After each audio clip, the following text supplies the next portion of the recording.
Jason Reynolds on Wanting Writer Role Models. Judy Bloom Never Came and Hollered at Us by D. Watkins. Excerpted and retrieved on 9/15/21. Jason Reynolds is a New York Times best-selling author with 13 published books for young adults. He has more accolades than I can count, from being a National Book Award honoree to a Kirkus Award winner to an NAACP Image Award winner, and most recently being named to the Time 100 Next list. He pens stories that capture the hearts of young people who would normally never get the opportunity to see themselves in books. Before Reynolds, many young people, myself included, never looked for themselves in literature, but now they expect to see their blocks, their sneakers, their pain, their triumph, their struggles, and the love responsible for our colorful realities. Reynolds brilliantly delivers the good, the bad, the real. We sat down on Salon Talks to discuss his latest book, Look Both Ways, which was a 2019 finalist for the National Book Award. Watch our conversation here or read a transcript of the talk below. To hear more about his writing process, the urgency of directly addressing young people through books, and why he believes the publishing world is changing slowly to include more voices and stories that are representative of today's America. You dealt with some heavy issues in those 10 different stories. Are these things that you picked up from your travels when you were going to school? Some of them are things that I grew up with. And when you spend time with kids as much as I do, you kind of project, right? The jokes that they cracked or the innocence that so many of them possess, even though we like to grow kids up a lot sooner. The truth is that if you've ever been around kids long enough, their innocence always shines through. When it happens, you're like, oh, you're still a baby. You will still make a mistake like putting vapor rub on your lips because you think it's Vaseline, right? We all know those kids, or the ashy kid. Everybody knew the ashy kid growing up. Dirty boy, you know what I mean? I was the ashy kid. I got lotion now. It's a real thing. Or even just talking about kids dealing with parents who have illnesses. That's real.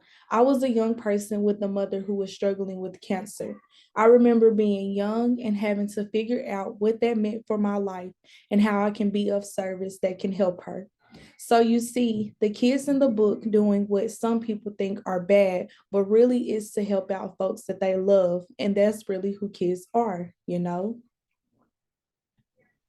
One thing I love about your writing is you have a way of taking really complex issues and making them simple. A lot of this stuff is catered towards a younger audience, but the stories are so good, they're for everybody. I feel like your work is something that families can read together. Is that a goal of yours, or does it just kind of happen like that? It is, man. Look, the truth is that I always keep young folks at the forefront of everything I do. You know how it goes. People are in it for the money, for the fame, whatever they think is in it. For me, it's like, look, how can I figure out a way to create a healthier framework for young people to have complicated conversations? And how can I create sort of a launch pad for parents to have those conversations with their kids by using some of these narratives without being preachy or dogmatic or deep at it? I'm not interested in it. I'm not a teacher. I'm not even a parent, right? I'm just a kid who's like, yo, let's figure out how to give them tools so that they are better equipped when they get older to navigate the world as empathetic and whole human beings. That's why I'm always thinking about what that looks like. You take a big issue like homophobia, something that is still like, oh, can we talk about it?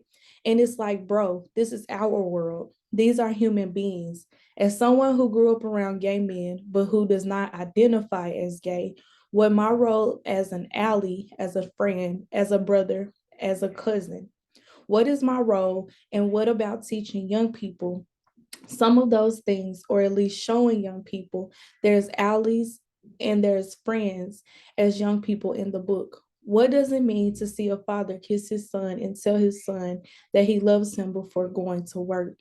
And it's to read that his son doesn't have to feel badly or strangely about thinking about what it means for two boys to kiss.